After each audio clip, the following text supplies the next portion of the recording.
Eu lembro os irmãos à saída para passarem na livraria e adquirirem as Novas de Alegria. E não só. Este é o mês, por excelência, de férias. Muita gente se prepara para ir de férias, alguns já foram, outros já vieram. Aconselho os irmãos a adquirirem bons livros, boa literatura. É bem melhor do que as revistas cor-de-rosa e muito mais edificante. E os irmãos podem sempre aproveitar as férias para se recriarem com alguma literatura que pode efetivamente edificar as vossas vidas. Amém? Amém. Eu tenho vindo a falar aos irmãos assim, aos bocadinhos, um pouco, fazendo alguns insights, não é? Sobre Neemias. E hoje eu gostava de continuar um pouco a falar na base também de Neemias, embora eu vá tentar andar um pouco aqui à volta. Os irmãos sabem, aqueles mais velhos como eu, mais velhos na igreja, é claro, não é? Nós cantávamos um hino há uns anos, um hino que diz: depois da batalha me coroará. Alguém se lembra desse hino? Depois da batalha me coroará, se me coroará, se me coroará. Depois da batalha me coroará, na eternal mansão. Esta parte aqui foi uma branca, não é? Eu pensei neste coro por causa da mensagem. Neste coro não, neste hino. Porque este hino diz uma coisa muito interessante. Diz: depois da batalha me coroará. E um dos dramas daquilo que nós temos hoje, ou daquilo que nós vivemos hoje, é que nós queremos ser coroados antes da batalha. Não é? E os irmãos sabem, só há prémio para quem corta a meta, para quem labuta, para quem paga o preço da caminhada. Amém?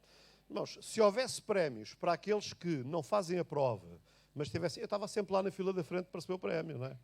Mas não é possível, não é? Nós, se queremos o prémio, nós temos que estar na prova, temos que estar na prova e temos que ser bons na prova. Não, o prémio não é para toda a gente, não é? Este hino diz que depois da batalha, ou seja, claramente, porque estes autores sacros, eles eram inspirados, certamente, como hoje os compõem os coros, também são inspirados, eles eram inspirados e eles refletiam, através das letras que eles escreviam, refletiam verdades espirituais, verdades importantes para a nossa vida. E uma das verdades importantes é que só há coroa para quem vence a batalha. Amém? Batalhas nós sempre iremos ter, lutas sempre iremos ter, não é? Depois nós iremos alcançar a batalha. Este é o drama do pensamento moderno. É a coroa antes da batalha. Nós queremos estar na montra, ainda não fizemos nada, ainda não provámos nada, ainda não deixámos obra nenhuma, mas já achamos que merecemos. E eu fico impressionado. Se os irmãos forem aí às livrarias, os irmãos vão encontrar nos escaparates biografias. Antigamente escrevia-se uma biografia de alguém com 80 anos, com uma obra grande feita. Hoje há gente aí com 20 e poucos anos, com as suas autobiografias, e eu fico a pensar, com 20 e poucos anos, o que é que esta gente tem para nos ensinar? Mas este é um drama do pensamento contemporâneo, porque os irmãos sabem, antigamente, os velhos, ser velho, era sabedoria, era conhecimento acumulado. Amém? Hoje não, hoje ser velho é cota, porque os jovens acham que sabem muito mais do que os velhos, e até podem saber. Hoje, eu não tenho dúvidas que os jovens hoje têm muito mais informação do que nós tínhamos, mas falta-lhes uma coisa que eles ainda têm que viver, que é a experiência da vida. E não há conhecimento nenhum teórico que substitua a experiência da vida. Vocês estão cá? Amém? Então, estes clássicos, ou pelo menos uma parte deles estão certos, é que entre o desejo, espera que isto aqui apagou-se, continua apagado, entre o desejo ou a promessa de uma vitória e a sua realização, quantos aqui desejam ser vitoriosos? Amém? Todos querem ser vitoriosos. E todos desejamos ser vitoriosos, mas entre o desejo e a realização dessa vitória, nós iremos encontrar uma série de barreiras, de obstáculos, de dificuldades que nós temos que transpor. Amém? Porque a vida é assim, nós iremos ter que conquistar obstáculos uns após outros para chegarmos lá. A existência de pedras de tropeço na nossa vida fazem parte do ensino bíblico e o próprio Senhor Jesus é o exemplo maior de quem teve que lidar com elas. Desde o princípio, irmãos, desde o princípio, nós pegamos na Bíblia e logo, lá em Gênesis, no capítulo 3, logo depois da queda do homem, nós temos a promessa de Deus, de que Deus iria pôr inimizade entre a serpente, Satanás, e a semente da mulher, porque Deus tinha um propósito. E o propósito de Deus, a semente da mulher a quem o Senhor se estava a referir, não era eu, não éramos nós. A semente da mulher a quem o Senhor se estava a referir era a encarnação do Messias. A vinda de Jesus. Vocês estão cá comigo, não é? Era a vinda de Jesus. O Senhor estabeleceu uma aliança. Esta é a aliança da promessa. E eu comecei por falar de alianças no início e deixem-me voltar aqui, porque aqui a irmã Hermínia, que é a minha teóloga de serviço, a minha. Ela é a única teóloga que está sempre a chamar-me a atenção, não é? E com sabedoria, não é? Porque às vezes a gente diz tudo e não esclarece tudo. Porque eu disse, uma aliança não pode ser quebrada. E não pode mesmo ser quebrada. Não é? É por isso que o Senhor estabeleceu o casamento como uma aliança. Porque o que é que a Bíblia diz acerca do casamento? A Bíblia diz que o casamento é para sempre. O que é que nós dizemos quando vamos ao altar? Até que a morte nos... Eu ouvi uma história de um irmão lá na Guiné, um pastor, que um dos membros da igreja arranjou uma outra mulher, não é? E ia se divorciar e foi ter com o pastor e disse, pastor, eu venho-lhe dizer, pronto, que eu deixei de amar a minha mulher e arranjei uma outra mulher e vou deixar a minha mulher, vou-me juntar com a outra mulher e tal. E o pastor disse, ok, irmão, posso orar por si? E ele disse, pode, irmão, pode. A gente nunca rejeita a oração. E o pastor orou e disse, Senhor, mata este homem já. Mata-o já. E ele disse, que é isso, pastor? Não. O irmão disse que só deixaria a sua mulher quando a morte viesse. Até que a morte nos separe. Portanto, a minha oração é... E a gente ri-se. Porque nós vivemos hoje, à luz de uma sociedade e de um pensamento diferente, e eu não estou a dizer aos irmãos que não há casos em que o divórcio faz sentido. Não estou a dizer isso, não é? Eu estou a dizer isso numa perspectiva da Bíblia, que foi escrita para uma cultura específica, um objetivo específico, pelo menos em alguns casos, quando estamos a falar no Velho Testamento, não é? Estava-se a dirigir na lei mosaica. Agora, a aliança, um contrato pode ser quebrado. A qualquer momento nós podemos ir ao cartório e anular o contrato. Uma aliança não pode ser quebrada. Pode ser violada, mas não pode ser quebrada. E o violador da aliança é quem fica mal. Os irmãos entendem? A aliança não pode ser violada. É por isso que o Senhor Jesus, Ele nunca viola a aliança connosco. Mas nós podemos violá-la. E se eu violo a aliança, eu perco a salvação. Não é Ele que me tira a salvação. Sou eu que a perco, porque sou o violador da aliança. Porque ele é fiel ao seu compromisso. Amém? Ele é fiel. A Bíblia, eu citei, ele diz que ele é fiel, não pode negar-se a si mesmo. Ele não se nega a si mesmo, mas eu posso negar. E os irmãos têm uma história na Bíblia muito interessante, que é a história dos... Deixem-me lá ver. De repente o nome dele é Ebionitas, se não me engano. A história dos Ebionitas está no capítulo Gibeonitas, não é? Aqui o meu olho. A astúcia dos Gibeonitas, capítulo 9. Os irmãos leiam lá em casa a história, este capítulo 9 de Josué, tá bom? Que é uma história muito interessante. Diz que o povo, os Gibeonitas, que viviam na terra que estava a ser tomada, eles ouviram daquilo que estava a acontecer, que os israelitas, eu já estou completamente fora da minha mensagem, não é? Mas pronto. Que os israelitas já tinham conquistado Jericó, tinham conquistado Ai, e os gibeonitas ficaram preocupados. Se eles vêm com esta força, o que é que vai ser de nós? Então eles foram astutos. O que é que eles fizeram? Eles vestiram-se de roupas velhas, sandálias velhas, arranjaram odres velhos, tudo muito velho, fizeram uma caravana e se iram ao encontro de Josué. E quando chegaram ao encontro de Josué, disseram, olha, nós vimos numa terra muito longe, mentirosos, não é? Mas pronto, o Josué que não foi esperto, não é? Nós viemos numa terra muito longe e estamos cansados e assim, e nós sabemos que vocês têm feito e nós vimos aqui para vos pedir a vossa graça, a vossa misericórdia, porque depois de toda a caminhada que fizemos, nós não temos mais condições para andar a fugir. E diz que Josué ficou sensibilizado com a situação deles e fez uma aliança com eles. Fez uma aliança. Quando Josué soube que tinha sido enganado, Josué orou ao Senhor, disse, Senhor, eu fui enganado e agora eu vou fazer. E o Senhor disse, não vais fazer nada. Tu fizeste uma aliança e tu não podes quebrar a aliança. E diz que os gibeonitas ficaram lá. Josué ficou danado, os irmãos sabem o que é isso. Ele ficou danado porque ele foi enganado, mas ele fez uma aliança. E quem faz a aliança não a quebra. Amém? Porque quem quebra a aliança fica em falha. E é interessante que esta aliança com os gibeonitas, se os irmãos estudarem a Bíblia, vão perceber que esta aliança durou até depois de Davi. Houve várias ocasiões em que Israel precisou de atacar os gibeonitas porque eles se portavam mal, mas Deus dizia, atenção, há uma aliança que vocês não podem quebrar. Amém? É isso que nós celebramos aqui, irmãos. É uma aliança que nós podemos quebrar, mas que Ele jamais quebrará por nós. Quando eu digo quebrar, não é essa a palavra. Nós podemos ser infiéis à aliança, que é diferente. Os irmãos entendem? Nós podemos ser infiéis à aliança, mas Ele jamais quebrará a sua aliança para connosco. Porque a aliança dele é perpétua. Agora lembrei-me, a noivota chamava-se perpétua também, não é?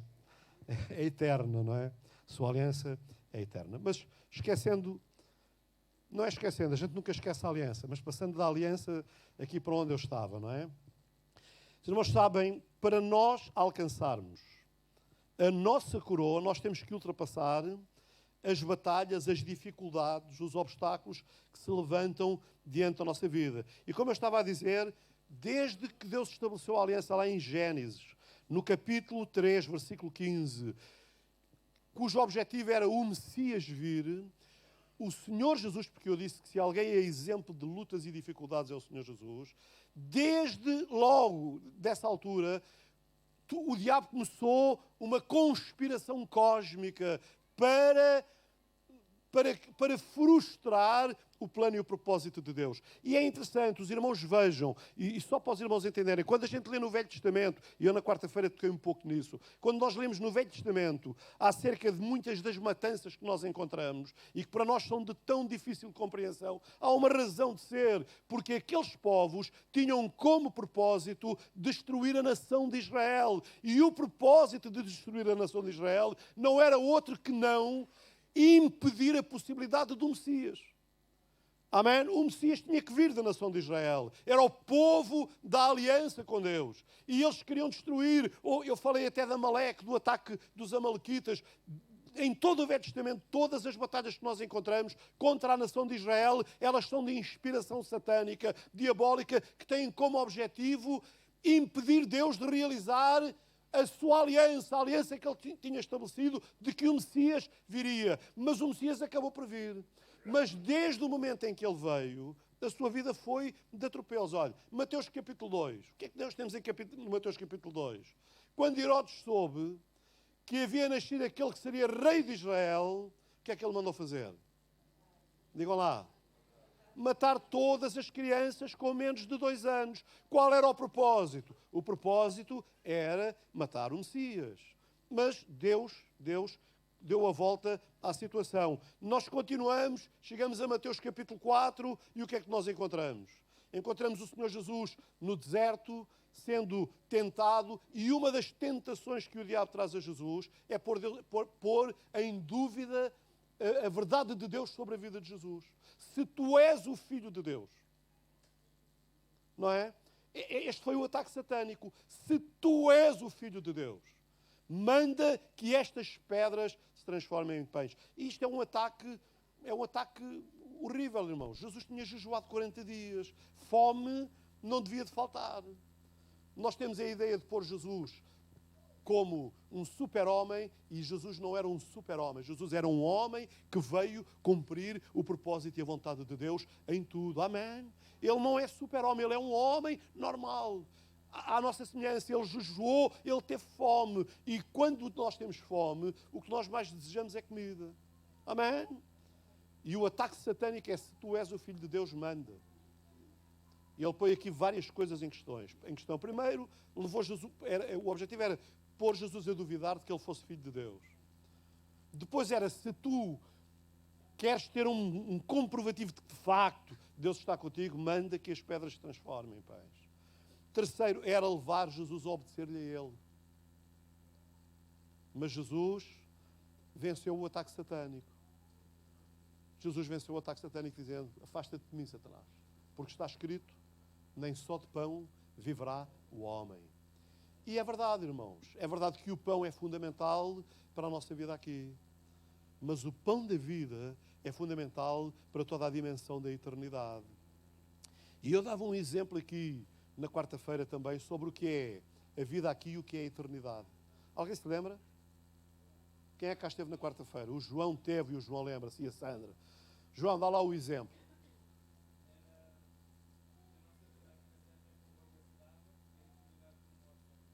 Exatamente. Ouviram? O exemplo que eu dei foi que os irmãos têm a imensidão do oceano, não é? A nossa vida aqui, em relação à água do oceano, corresponde a uma gota d'água.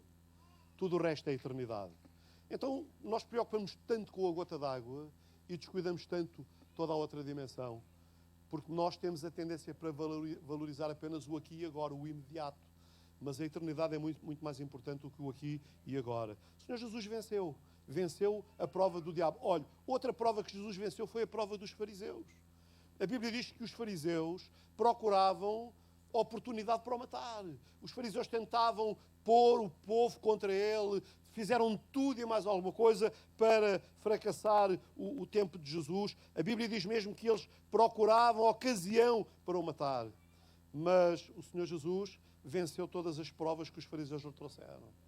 Muitas vezes com muita palavra de sabedoria e de graça. Amém? O Senhor Jesus lidava com estas adversidades com confiança, porque ele sabia que havia uma coroa que estava preparada para ele depois da vitória. Amém? Por fim, o Senhor Jesus foi traído por Judas. Vocês lembram-se? Judas foi um dos que ele convidou. Vocês estão cá? Ele convidou Judas. Hoje, Judas para nós é uma palavra negativa, mas na altura não era. Era apenas um nome. Vocês estão comigo? Jesus convidou. Judas era como Pedro, João, Tiago, André, como qualquer outro. Era apenas um nome. Mas diz que o diabo pôs no coração de Judas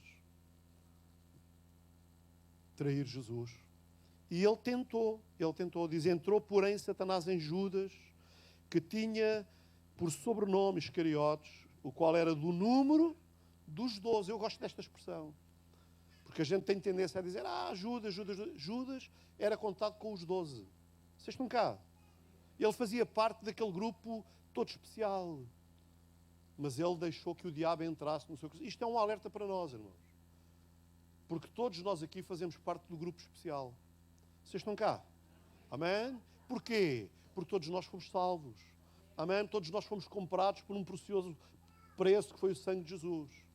Mas isso não significa que o diabo não possa entrar no nosso coração. É por isso que nós precisamos de vigiar, orar, estar atentos, amém? Para vencer toda a luta que vem. Quando o diabo imaginou que o madeiro seria a grande derrota de Jesus, ele ficou grandemente frustrado ao perceber que foi exatamente o contrário. A cruz foi a mais retumbante vitória que ele alcançou para toda a raça humana. Amém? A cruz, há pessoas hoje que têm dificuldade com a cruz. A cruz, não, o que conta é a ressurreição. Não, irmãos. A Bíblia diz que os nossos pecados foram perdoados pela morte. Não é? Porque Cristo morreu pelos nossos pecados segundo as Escrituras. Amém? A cruz é o símbolo da remoção do pecado que estava sobre nós. Amém? rejeitar a cruz, a pensar só na ressurreição, é tornar o sacrifício de Jesus completamente nulo. Amém? Porque Ele morreu pelos nossos pecados. Amém? Então, a cruz, o diabo pensava, ele agora morreu, vai ser crucificado, vai para a morte, vai para o buraco, e acabou tudo. O diabo jubilou, triunfante, porque ele pensou que todo o propósito que ele vinha desenvolvendo desde lá, dos tempos mais remotos, ele tinha conseguido o seu triunfo. Mas o júbilo dele só durou 3 dias. Porque ao terceiro dia houve uma agitação. Amém. Houve uma agitação, o túmulo agitou-se. O túmulo agitou-se. E diz que ele ressuscitou. Amém. Ele ressuscitou, ele ressurgiu. E o diabo pensou, eu errei, eu devia ter voltado atrás. Eu devia ter voltado atrás. Mas era tarde demais. O Senhor Jesus veio para nos dar uma vitória tremenda. É por isso que na revelação que João tem lá na ilha de Patmos, no livro do Apocalipse, o Senhor Jesus aparece-lhe naquela revelação, naquela visão que ele tem, e Jesus diz, não tenhas medo. Amém? E isto é um desafio para cada um de nós. Amém? Não tenhas medo. Amém? Diga lá para o irmão que está ao seu lado. Não tenhas medo. Amém? Força, diga lá. Não tenhas medo. Amém? Mas porquê? Porquê é que nós não temos medo? Ele diz, eu sou o primeiro e o último. Sou aquele que está vivo. Amém. Que fui morto, mas agora vive eternamente. Amém. E eu tenho autoridade sobre a morte e o inferno. Aleluia. A nossa vida está nele, irmãos. Naquele que detém todo o poder. Eu fui o que fui. Ele foi morto, eu fui morto, eu morri pelos vossos pecados, eu fui morto por causa da maldição que estava sobre a vossa vida, mas eu libertei-vos dessas coisas. É por isso que ele diz, não tenham medo, porque eu morri, mas não fiquei lá. Eu levantei-me ao terceiro dia, eu ressurgi dentre os mortos e agora eu vivo. Para sempre. Ninguém mais tem poder ou domínio sobre a minha vida. Mas eu tenho poder sobre a vossa vida. Amém? E sobre o inferno. Aleluia, tenho poder sobre a morte e sobre o inferno. Irmãos, andar com Jesus é um privilégio. Amém? É um privilégio que nós temos. Amém? Jesus teve que defrontar barreiras, obstáculos, adversidades, inimizades, tanta coisa que ele teve que defrontar, mas ele ficou firme no seu propósito. E este é um princípio importante. Porque nós temos tendência a desistir, a querer desistir, quando ouvimos alguma coisa que não é do nosso agrado. Irmãos, isso revela alguma falta de maturidade, irmãos. Vocês estão cá comigo? Irmãos, eu estou casado há 44 anos. Hei de fazer 44 anos daqui a uns dias, não é? Daqui a 13 dias mais especificamente. Aliás, daqui a 7 dias mais especificamente e daqui a 13 dias mais objetivamente, não é? Não é 17, é daqui a 13 dias, irmã Celeste. Não é? Irmãos, seria uma falta de maturidade da minha parte, cada vez que eu e a minha mulher temos algum problema, que eu quisesse desistir. Não faz sentido. Querer desistir, porque nós temos lutas ou dificuldades, ou adversidades, ou porque alguém não reconhece o nosso trabalho, querer desistir não é saudável, irmãos.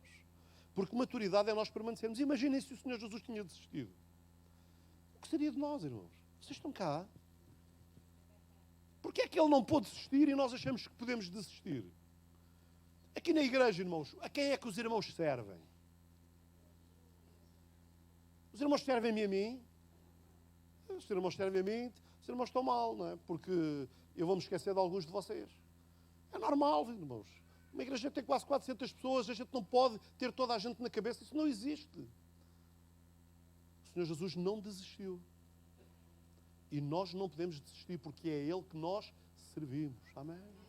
Amém? E eu não desisto da minha mulher por algumas razões. Já agora, deixa-me lá enumerá-las, não é? Uma ou outra. Olha, primeiro não desisto da minha mulher porque gosto muito dela. Apesar dela ser chata.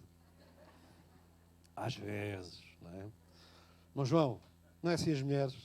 É assim, pronto, é assim. As mulheres estão cá, estão-nos a ouvir. As mulheres são chatas, mas a gente gosta muito delas. E mais, até gostamos delas porque elas são chatas. Não, eu invisto porque gosto muito da minha mulher. Aliás, eu até digo mais, gosto mais dela hoje do que quando casei com ela. É verdade, não é natural, mas é verdade, não é? É verdade. É espiritual, é isso. Depois gosto muito da minha mulher porque ela é equilíbrio para a minha vida. Ela é equilíbrio para a minha vida. Até mesmo quando ela me chateia ao juízo, ela chateia-me porque me ama. E porque quer o melhor... Obrigado, Rosa. E porque quer o melhor para mim. Amém? Vocês estão cá comigo? Os homens aqui estão cá. Os homens estão tudo distraídos. A conversa não lhes interessa, não é? Gosto muito da minha mulher porque também, quando fui ao altar, no dia em que eu casei com ela, eu assumi um compromisso, não apenas com ela, eu assumi um compromisso com Deus. Foi lido no meu casamento que o cordão de 3 dobras não se quebra tão depressa. E nós temos fortalecido o cordão de 3 dobras. Nós fortalecemos o cordão de 3 dobras. Depois, porque nós juntos construímos um património extraordinário. Temos 2 filhas que são maravilhosas. Temos 4 netos, 2 netas e 2 netos, que são uma bênção para nós. Amém? E temos 2 genros que são uma simpatia. Ouçam, irmãos. Eu, e a minha mulher está aqui, pode dizer, é uma das coisas que eu sempre estou a agradecer a Deus é pela família que tenho. Sempre. Mas o pastor tem uma família perfeita, tão perfeita como a vossa. Tão perfeita como a vossa. Agora, eu reconheço, irmãos, que Deus tem sido muito generoso comigo. Amém? Muito generoso. Mas não tem sido fácil. Nós temos tido obstáculos que não têm sido fáceis de contornar. Temos tido obstáculos, e ontem estávamos a orar, eu e a minha mulher, e eu estava a dizer ao Senhor, Senhor, realmente nós temos tido alguns problemas, que fomos nós que entramos nele, porque não ouvimos a tua voz. Porque depois de orarmos e tu dirigirmos, nós decidimos fazer a coisa à nossa maneira. E quando fazemos a coisa à nossa maneira, nós complicamos. Porque a nossa forma de vencer os obstáculos é fazermos as coisas à maneira de Deus. E fazer as coisas à maneira de Deus nem sempre é fácil, irmãos. Porque fazer as coisas à maneira de Deus é nós agirmos em fé. Porque nós queremos agir de forma racional. Deus deu-nos este dom, esta capacidade de sermos inteligentes. E a nossa inteligência às vezes confunde-nos. Somos tão espertos, que fazemos borrada. Porque às vezes é preferível nós pararmos e dizermos, Deus, qual é o caminho? Para onde é que eu vou? Como é que eu faço? E quando Deus fala, não tente dizer, Deus, acho que não é bem por aí. Senhor, acho que tu não estás a ver bem. Porque o Senhor sempre está a ver bem. Nós é que estamos a ver mal. Vocês estão cá. Obstáculos nós vamos ter essas dificuldades que vamos precisar de vencer. O Senhor Jesus venceu, amém? Ele venceu e nós vamos vencer. Quando nos estivermos a sentir massacrados, derrotados e tudo parecer mal ao nosso lado, quando parecer que ninguém se importa connosco, alguém que já passou por isto, com a nossa vida e os nossos problemas, ficamos firmes. Quando você pensa que vai sofrer o pior fracasso da sua vida, de facto está apenas a começar a trilhar o caminho da vitória. Amém? Porque a vitória, o caminho da vitória, pressupõe dificuldades. É por isso que eu comecei por dizer que o nosso problema é que nós queremos a coroa antes da batalha. Irmãos, batalha, a Bíblia fala de batalhas. Batalha é batalha. Batalha é sempre uma coisa dolorosa, difícil, dura, violenta. Mas quando nós entramos na batalha, a nossa convicção é de que nós entramos numa batalha para ser vencedores. Amém? Já estamos a trilhar o caminho da vitória. Amém? Em Romanos 8, 31 a 39, Paulo fala da nossa luta, das nossas lutas e vitórias, e ele faz isto em forma de pergunta. Ele faz uma pergunta, mas com uma declaração de triunfo. Romanos 8, 31 diz assim: se Deus é por nós, É uma pergunta. Se Deus é por nós, quem será contra nós? É uma pergunta, mas é uma pergunta também em forma de triunfo. Se Deus é por nós, quantos aqui podem dizer Deus é por mim? Se Deus é por nós, quem será contra nós? O que será contra nós? Paulo não está a dizer que se Deus é por nós, nada é contra nós. Não é isso que está cá escrito. O que Paulo está a dizer é que tudo o que vem contra nós, porque Deus é por nós, nós vamos vencer. Amém. Aleluia. Eu gosto disto, irmãos. Deus é por nós, porém há pedras de tropeço. Amém. Que temos que vencer para alcançar a bênção. Podemos percebê-las a partir do versículo 23. Vejam o que Paulo diz. Quem intentará acusação contra os escolhidos de Deus? Quem intentará? Olha, o diabo, amém? E às vezes até nós, uns contra os outros. Aqui alguém me ouve?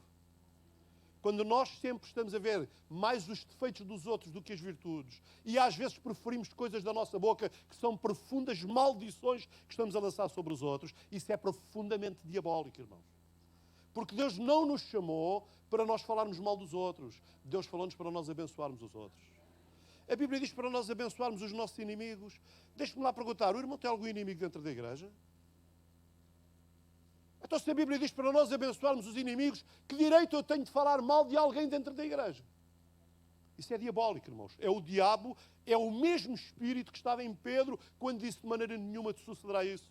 É o espírito de mentira satânico, querendo fazer de nós mais espirituais do que os outros. Quando, na realidade, nessas alturas, nós não passamos de seres carnais. Porque de espiritual não há nada em nós. A palavra de Deus, quem intentará acusação contra os escolhidos de Deus? Quem aqui é escolhido de Deus? Quem intentará acusação contra os escolhidos de Deus? Que eu saiba, só há um que deve intentar acusação contra os escolhidos de Deus. Chama-se Satanás. Qualquer outra pessoa que faça isso está a ser ferramenta de Satanás sobre a vida dos crentes. E nessas alturas nós temos que repreender em nome de Jesus quem nos diz mal de alguém. Eu repreendo as tuas palavras em nome de Jesus. Podemos até dizer para trás de mim, Satanás. Que é para a pessoa perceber que estamos mesmo a falar com ela. A pessoa satânica, não é? Não é o crente. É o demónio que está a operar. Amém? Quem intentará acusação contra os escolhidos de Deus? Quem os condenará? Mas irmãos, sabem, o Senhor Jesus não veio para nos condenar. Que direito temos nós de condenar os outros? Se o Senhor Jesus, que tem o direito de condenar, não nos condena, onde estão os teus acusadores? Ninguém te condenou, nem eu te condeno. Aleluia! Porque Ele não veio para condenar, Ele veio para trazer salvação, libertação. Nem eu te condeno. Quem nos separará do amor de Cristo? Aqui já é outra coisa. A tribulação, porque há crentes que quando a tribulação vem, começam a pôr em causa o amor de Deus. E eu quero vos dizer, lembra-se, eu falava sobre o deserto. Irmãos, o deserto é apenas uma passagem. O deserto é apenas... O Senhor não nos chamou para vivermos no deserto. Mas certamente Ele vai nos fazer atravessar o deserto. Agora, o segredo mesmo, irmãos, é que mesmo no deserto Ele está connosco. Amém.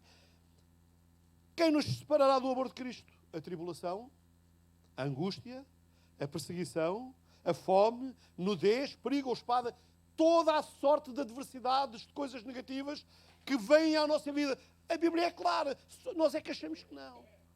Hoje há uma doutrina malfadada que diz que se você está a passar por problemas é porque a sua fé não é boa.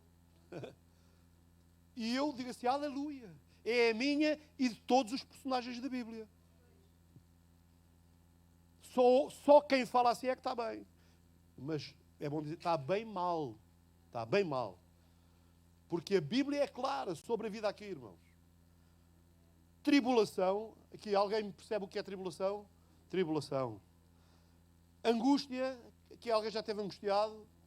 Angústia. Deixa-me lá ver. Perseguição. Possivelmente os irmãos, esta nova geração não, mas eu pertenço sou do tempo em que nós éramos perseguidos. Perseguição, fome, nudez, perigo ou espada. Irmãos, haverá sempre muitos empecilhos no caminho, mas Deus é quem nos garante a vitória. Amém? Paulo, no versículo 36, diz, como está escrito, Por amor de ti somos entregues à morte todo o dia. Fomos reputados como ovelhas para o matador. É uma passagem muito interessante esta de Romanos. Mas eu gosto da forma como Paulo chega ao fim. Paulo conclui com uma expressão tremenda. Ele fala de tribulação, angústia, perseguição, fome, nudez, perigo, espada. Ele fala daqueles que, como eu citei cá mais atrás, quem intentará acusação contra os escolhidos de Deus, quem os condenará. Paulo fala disso tudo. Mas depois ele diz assim, mas em todas estas coisas somos mais do que vencedores por aquele. Amém? Digam lá, mas... Vocês estão muito desafinados. Vocês estão muito desafinados. Quem é que sabe este versículo de cor? Toda a gente devia de saber. Vamos lá. Mas em todas estas coisas somos mais que vencedores por aquele que nos amou. Vocês sabem quem são os vencedores? São os que não desistem. Vocês estão cá? Os vencedores são os que não desistem. Os vencedores são os que permanecem mesmo nas contrariedades. Os vencedores são os que permanecem mesmo com os obstáculos que se levantam diante deles. Amém. Esses são os vencedores. Os vencedores são aqueles que são resilientes. Vão a Deus e dizem, Deus, eu não vou ficar aqui. Eu quero ir fazer mais uma caminhada à frente. Amém. Mas em todas estas coisas somos mais do que vencedores. Nós, irmãos, eu e os amados, precisamos de condições espirituais para não deixar que estes obstáculos nos derrotem. Na luta pela vitória, eles vêm com o objetivo de derrubar-nos, mas existe uma estratégia para vencê-los. E a estratégia é nós usarmos a armadura que está lá em Efésios capítulo 6, que eu não vou ler, se irmãos leiam em casa. A armadura do crente, o capacete, o escudo, os sapatos, o cinto, tudo isso está relacionado com a palavra do Senhor e com o Espírito de Deus na nossa vida. Amém? Agora, irmãos, nós precisamos de estar atentos, porque quantos querem ser vitoriosos? Eu vou-vos dizer um segredo. A nossa vitória incomoda os nossos inimigos. É verdade? É por isso que eu vou falar agora de Neemias. E o tempo está a ir, mas eu ainda tenho. Em Neemias capítulo... Deixem-me cá vir ao início, que era o texto que eu devia ter lido na introdução. Neemias capítulo 2, versículos 10 e depois 18 a 20. Diz assim: o que ouvindo Sambalate, o Ironita, e Tobias, o servo amonita, lhes desagradou com grande desagrado que alguém viesse a procurar o bem dos filhos de Israel. Vocês repararam nestas palavras? Ou seja, deixem-me lá explicar aqui isto aos irmãos. Neemias é um ilustre judeu nascido no cativeiro. Ele não faz parte dos judeus que foram levados cativos. Ele já nasceu lá na Babilónia e, por várias razões, ele tornou-se uma pessoa muito importante diante do rei da Babilónia, o rei da Pérsia, não é? Ele tornou-se uma pessoa, uma espécie de ministro da alimentação e do cuidado de saúde do rei, porque era ele que vinha sempre à presença do rei e ele era uma pessoa bem-quista diante do rei. E Neemias, apesar de não ter nascido em Jerusalém, mas tendo uma plena consciência da sua identidade hebraica, ele preocupa-se com Jerusalém. Ele sabe que Jerusalém foi sitiada há 70 anos atrás, há cerca de 70 anos atrás, que a cidade foi destruída, que Nabucodonosor abalou profundamente as estruturas daquela cidade, levou cativo toda a gente que estava em capacidade de trabalho e apenas ficaram na cidade os velhos e as crianças. Apenas. Neemias quer notícias e os anos vão passando, ele nasce no cativeiro, portanto já tinham passado muitos anos e, sabendo das notícias, ele vai sabendo que o muro da cidade de Jerusalém está destruído em mais de 400 metros. E os irmãos sabem, os muros das cidades naquele tempo eram a segurança das cidades. Para nós hoje, deixem-me lá descer para aqui. Para nós hoje, nós temos alguma dificuldade em compreender algumas coisas que a Bíblia fala, porque nós pertencemos a uma geração do século XXI depois de Cristo. Ora, nós estamos a falar do século V, VI antes de Cristo, do século VI antes de Cristo, ou seja, estamos a falar de coisas de há 2600 anos. E isto, para nós, é uma confusão tremenda na nossa cabeça, não é? A não ser que a gente estude, que a gente faça investigação histórica, que a gente pesquise e a gente perceba os fenómenos. Hoje, por exemplo, o Sr. Presidente da Câmara Municipal de Lisboa, as grandes preocupações do Presidente da Câmara hoje é com as infraestruturas, saneamento básico, água, nós abrirmos a torneirinha e termos água a correr, e quando não corre, a gente diz logo um palavrão, assim uma coisa feia em relação a quem governa. Pois, isto é o país que temos, eu não sei quantos mais, vocês haviam de ir para a Guiné, que eram mais às vezes que não tinham água na torneira do que têm, e dão graças a Deus por haver um furo, para ir buscar água ao furo, não é? Mas pronto, eles preocupam-se com isso, preocupam-se com os transportes, preocupam-se com muita coisa, preocupam-se com o urbanismo, eles têm que se preocupar com isso. Mas os irmãos sabem, os irmãos venham de onde vierem, os irmãos entram em Lisboa naturalmente. Não há nenhum muro à volta da cidade, porque ninguém está à espera que venham por aí os conquistar-nos, não é? Porque isto já não existe. Pelo menos na nossa cabeça, não é? Naquele tempo, irmãos. Naquele tempo, as cidades eram reinos. Eram chamadas as cidades-estado. E as cidades, havia uma competição tremenda entre as cidades. Passavam a vida a atacar-se umas às outras, a roubar-se umas às outras. Quando Jerusalém é destruída, ou pelo menos cerca de 400 metros do muro é destruído, Jerusalém fica exposta a toda a sorte de pilhagens e de bandidos que vêm ali. Irmãos, de alguma forma, Jerusalém acaba por ser um tipo da nossa vida. Vocês estão cá? Um tipo da nossa vida espiritual. Quando nós abrimos brechas na nossa vida, o inimigo entra e vem pilhar a nossa vida. Ele pilha a nossa felicidade, ele rouba a alegria do nosso coração, ele rouba-nos as nossas convicções, ele força-nos, não é a andar, é a arrastar-nos na vida. E crente não tem que se arrastar na vida, crente tem que caminhar na vida com Deus. Amém.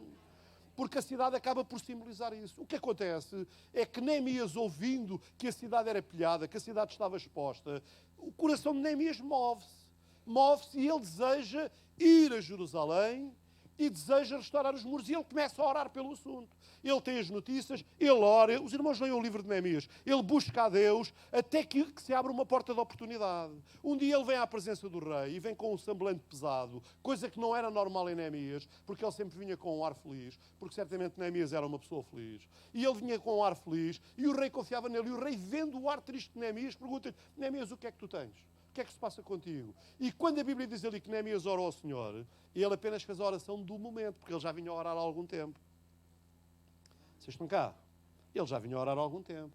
E ele diz ao rei, ele responde ao rei com uma pergunta: como é que estaria o coração do rei, meu senhor, se as portas da sua cidade, da cidade dos seus pais, tivessem queimadas e destruídas?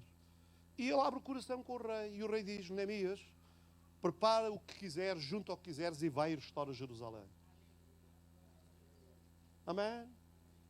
Um homem longe. Agora sabe o que é que acontece? Ouça o que acontece. O que é que eu estava aqui a ler? Diz assim: Neemias prepara as coisas e vem para Jerusalém para construir. O que ouvindo, Sambalat, o Eronita, e Tobias, o servo amonita, lhes desagradou com grande desagrado, ouçam, que alguém viesse a procurar o bem dos filhos de Israel. Que coisa louca! Esta gente que estava em Jerusalém, eram governadores em Jerusalém, eles ficaram desagradados que alguém se preocupasse com o bem-estar dos judeus. Que coisa terrível, irmãos! E isto é um alerta para nós, porque quando Deus começa a trabalhar na nossa vida e nós começamos a ser bem-sucedidos espiritualmente e até materialmente, alguém vai ter inveja de nós. Vocês estão cá? Então, saltando do versículo 2 para o versículo, do versículo 10 para o versículo 18, diz: então lhes declarei. Porque eles vieram e Neemias fala com eles. Então lhes declarei como a mão do meu Deus me fora favorável, como também as palavras do rei que ele me tinha dito. Então disseram, ele está a falar agora para as pessoas que ele arrolou para trabalharem com ele. Não é nem para o Sambalate, nem para o Tobias. Está a falar para as pessoas que ele arrolou para virem trabalhar com ele. Então lhes declarei, como a mão do meu Deus me fora favorável, como também as palavras do rei que ele me tinha dito. Então disseram, levantemo-nos e edifiquemos. E esforçaram as suas mãos para o bem. Amém? Digam lá comigo, esforçaram as suas mãos para o...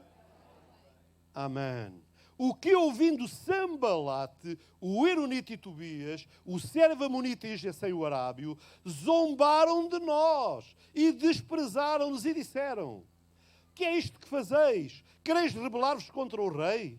Então lhes respondi e disse, o Deus dos céus é o que nos fará prosperar. Amém. E nós, seus servos, nos levantaremos e edificaremos. Aleluia! O Deus dos céus é o que nos fará prosperar. Amém? Vocês estão cá? Diga lá, diga lá. O Deus dos céus é o que me fará prosperar. E eu me levantarei e edificarei. Aleluia! Amém! Glória a Deus, aleluia. Eu gosto disto, irmãos. Vocês estão cá comigo? Aleluia. Eles intimidaram, disseram, o que é isto que vocês estão a fazer? Sempre haverá alguém a pôr defeitos naquilo que nós fazemos. Quando fazemos bem feito. Porque nem tudo o que se faz é para nós dizermos amém. Mas o que se faz, alinhado com o livro. Vocês estão cá comigo? Diga lá assim, nem tudo o que se faz é para nós dizermos amém. Mas devemos dizer amém ao que se faz alinhado com o livro. Amém. Mas sabe o que é que Neemias diz? Neemias diz-lhes a eles, mas vós não tendes parte, nem justiça, nem memória em Jerusalém. Vocês não apoiam esta obra, não estão do nosso lado, querem nos impedir, mas vocês não terão parte nisto. A bênção será nossa. Amém? E é interessante, é interessante. Eu falava disto na terça-feira também, na quarta-feira também. Capítulo 3 de Neemias, que é um capítulo aparentemente maçudo, porque descreve as famílias que Neemias vai arrolando para trabalhar. Mas é tão interessante, irmãos, ver que cada família estava na função que lhe foi atribuída. Ninguém atropelava ninguém. A família A não competia com a família B. Não havia competição. Uma coisa maravilhosa ali. As famílias foram nomeadas para trabalhar, para fazer a obra, mas eles não competiam uns com os outros. Eles complementavam-se uns aos outros. Não havia invejas, não havia ciúmes, não havia murmurações, não havia nada que pusesse em causa a obra que estava a ser feita. De tal maneira, irmãos, de tal maneira, que Neemias reedificou os muros de Jerusalém em 52 dias. 400 metros. Estamos a falar de muros com alguns metros de altura e alguns metros de largura. Estamos a falar de milhões e milhões de toneladas de pedras que tiveram que ser deslocadas, tiveram que ser juntas, edificadas. Irmãos, nós não temos nenhuma noção da logística de um trabalho desta dimensão. Não temos. Mas Neemias levou a obra por diante. Porque Neemias sabia que haveria alguém que não ficaria feliz com a sua vitória. Ainda assim ele disse, paciência, porque eu estou a fazer a obra do Senhor. Amém? A dada altura, o Sambalate, o Tobias e lá os outros ias todos, tentaram demovê-lo, dizer, olha, vamos fazer uma festa. Ele disse, não posso. Não posso parar o que estou a fazer, porque a obra que eu estou a fazer, ela é demasiado importante. Amém? Prioridades. Os irmãos estão cá. Prioridade. Ele estabeleceu prioridades na sua vida. Nada o desfocou até ele acabar a obra. Quando ele acabou a obra, ele voltou para a Babilónia. Ele era um servo do rei. Ele voltou para continuar o seu serviço. Mas ele estava ali com um propósito. Amém? Então, o primeiro princípio importante da nossa vitória incomoda os nossos inimigos. A segunda coisa, a vitória, irmãos, a vitória é um processo de construção. Capítulo 4, versículo 17 diz assim: os que edificavam o muro, e os que traziam as cargas, e os que carregavam, cada um com uma mão fazia a obra e na outra tinha as armas. Eles sabiam. O nosso inimigo a qualquer momento pode vir atacar-nos, pode vir perturbar-nos, então nós vamos estar preparados. Diz que com uma mão trabalhavam, montavam faziam lá a argamassa, como é que eles funcionavam. Os que carregavam as pedras carregavam no ombro, no outro eles estavam armados. Este é um princípio importante da nossa vida. Fazermos a obra, mas mantendo as armas espirituais sempre atentas na nossa vida. Amém? Porque se nós baixarmos a defesa, o inimigo pode entrar. Vocês estão cá? O inimigo pode entrar e nós não queremos que o inimigo entre e domine na nossa vida. Os que edificavam o muro de Jerusalém foram sábios quando disseram: se há obstáculos inimigos que estão contra nós, vamos continuar a trabalhar para construir a vitória que nos foi garantida. Amém? Mas com um detalhe: com uma mão estaremos armados e com a outra construiremos o muro e ficaremos atentos a tudo aquilo que possa distrair a nossa atenção. E este é um alerta para nós. Mantermos-nos no foco. Mantermos no foco. Não permitirmos que a nossa atenção seja desfocada daquilo que é prioritário na nossa vida. É importante nós percebermos os fatores que possam distrair-nos ou envolver-nos noutras coisas, porque para triunfar, nós precisamos de manter o foco na batalha que estamos a desenvolver. Amém? É por isso que a Bíblia diz que, acerca de Jesus, ele manteve o foco. Diz que em tudo foi tentado, mas sem pecado. Ele nunca perdeu o foco. Eu vim com um propósito específico. Vou terminar, irmãos. Quando nós somos abençoados, amém? Quando nós alcançamos a vitória, amém? Vocês estão cá. Olha, eu gosto quando alguns atletas portugueses, ultimamente têm sido muitos, não é? Nós até estamos um pouco preocupados, porque o Sr. Presidente está a dar medalhas a toda a gente, qualquer dia não há ouro para as medalhas, não é? Estamos a ganhar muitas medalhas. E eu fico maravilhado quando um atleta faz uma obra tremenda, porque é um atleta que está lá, que faz, e quando ele recebe a medalha diz: não, esta medalha não é minha, esta medalha é minha, é do meu treinador, é da equipa que está por trás de mim. Todos nós somos participantes. Isto é um trabalho de equipa. É óbvio que só um é que sobe ao pódio. Vocês estão cá. Mas há um reconhecimento de que se não fossem os outros, nós muitas vezes nem sabemos quem são, certamente a pessoa poderia não estar lá, mas ela está lá e ela partilha, ela distribui o galardão da sua vitória com todos os outros. Ou seja, ela reparte a bênção. Amém? Vocês estão cá? Ao ler a história de Neemias, descobrimos que ele e os seus aliados alcançaram o alvo e comemoraram com uma grande festa. Amém? Que festas nós percebemos? Amém? Percebemos ou não percebemos? Se vocês não percebem, deviam ter vindo ao casamento que houve aqui ontem. Ontem tivemos aqui um casamento. Casou a Perpétua com o Ladislau. É isso, não é, Quintino?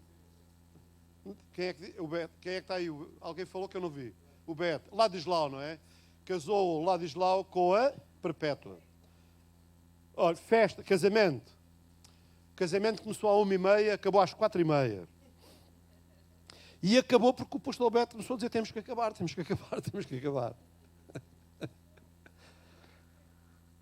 Porque eu até pensei, eu assisti ao casamento todo, a festa era tão grande que eu até pensei que eles já estavam no copo d'água. Isto já é copo d'água. E foi quase. Quando acabou aqui a cerimónia, havia comida ali que nunca mais acabava. Assim, mas eles ainda iam para o copo d'água, não é? E eu estava a ver. Nós sabemos o que é festas, amém? Nós gostamos de festas, amém? Quem gosta de festas? Eu gosto de festas. Não muito compridas, mas gosto de festas, não é? Neemias, ele fez a obra. Ele acabou a obra tremenda que ele se propôs fazer, com todos aqueles que o mariaram com ele. E depois da obra estar feita, ele fez uma festa. Ele fez uma celebração.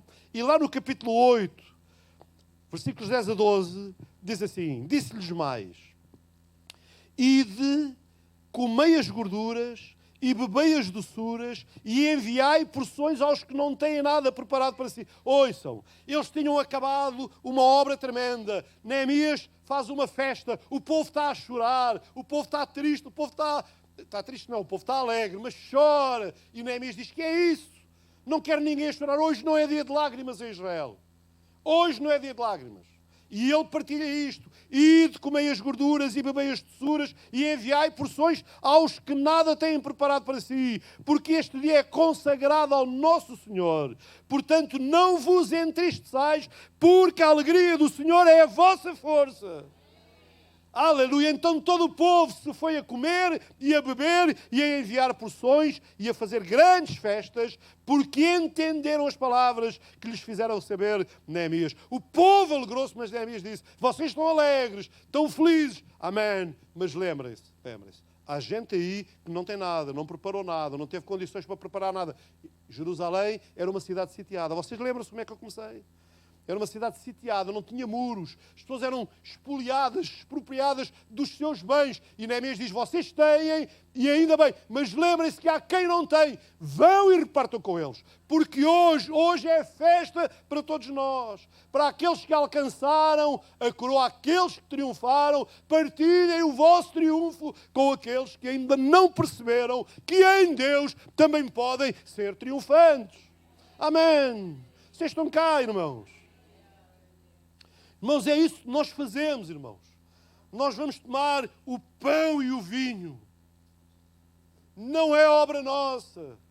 Não é fruto nosso. Não é merecimento nosso. Não é direito nosso. Não é conquista nossa. É obra dele.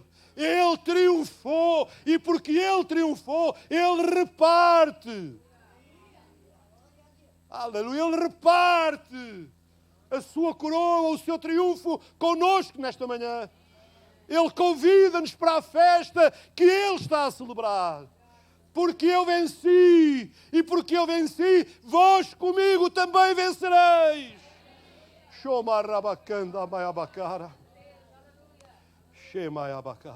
Aleluia. Irmãos, o Senhor chamou-nos para sermos vitoriosos. Ouça, o Senhor não nos chamou para não ter problemas, para não ter lutas, para não ter dificuldades.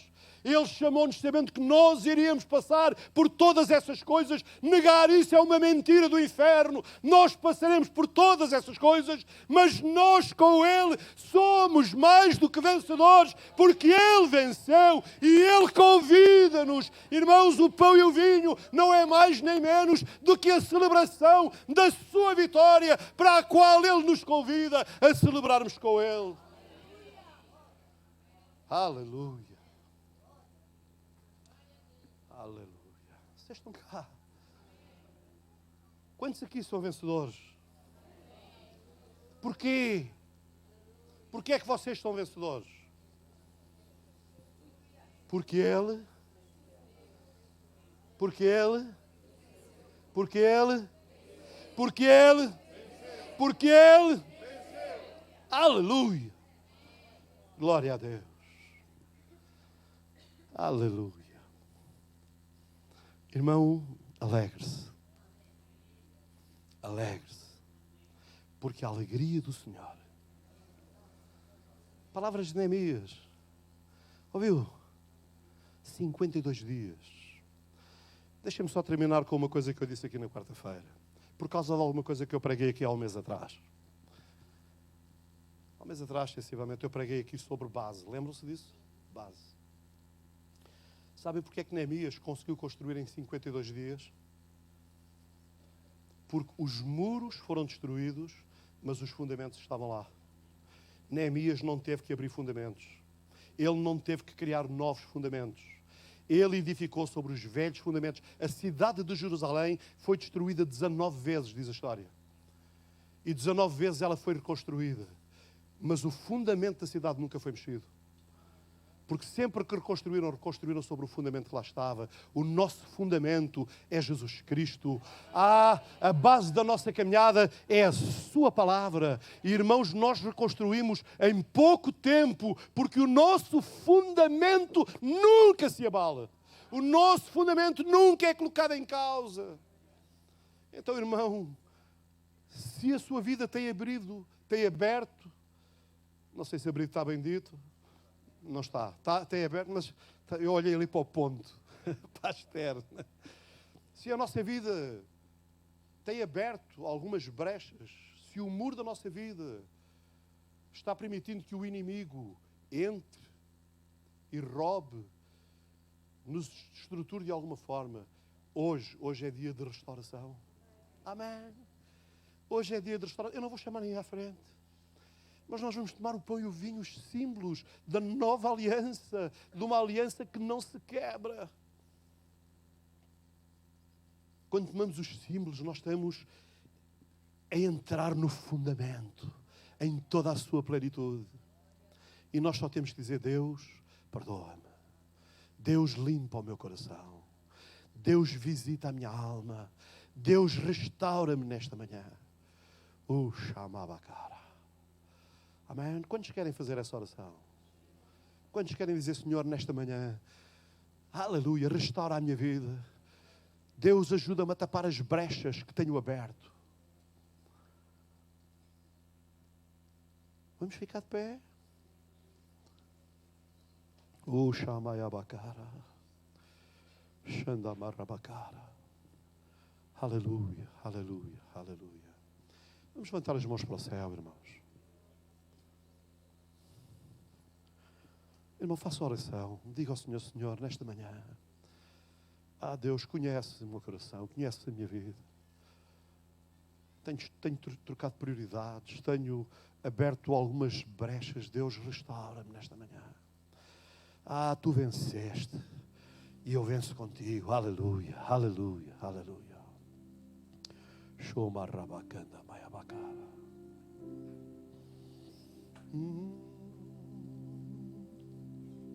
Aleluia, Jesus. Santo, santo, santo, santo. Irmãos, vamos ficar na presença de Deus durante alguns momentos. Vamos deixar o grupo de louvor levar-nos.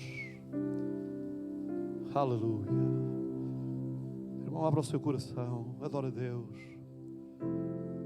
Shamayabakanda mayabakara. Fala, Deus.